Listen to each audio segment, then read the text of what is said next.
早在10:48的时，伫嘉义大埔有发生地震，是规模4.5的地震。气象署针对嘉义、台南、高雄发布台东有地震的国家级警报。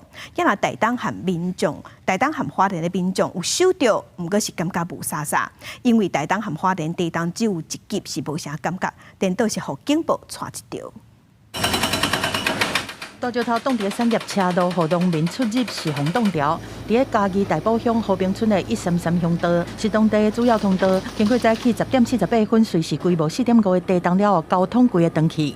辖内这颗大石头目前掉落在路中间，那现在已经请厂商积极赶快来做一个抢通。这笔准用是伫咧大埔乡家己的市民感受是无介深，民家厝的监视器嘛无翕到，害甲真厉害。但是嘉义、台南和高雄这个所在，拢有收到国家级的警报，提起台东地区发生地震。同一个时间，离大埔乡要100公里的台东花莲的居民嘛收到国家级的警报，提起东南海峡发生真明显的有感地震，互花东的居民拢想无。无啊，我感觉无感觉啊！你感觉这以后要检讨进步无？有需要。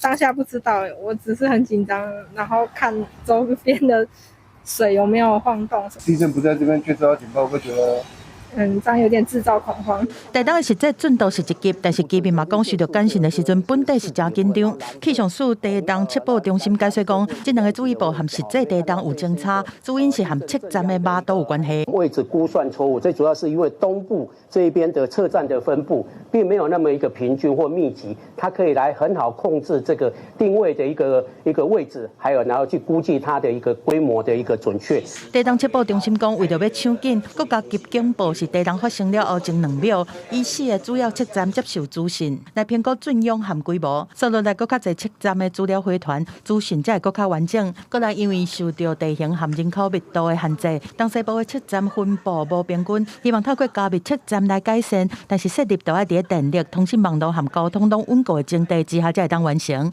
记者综合报道。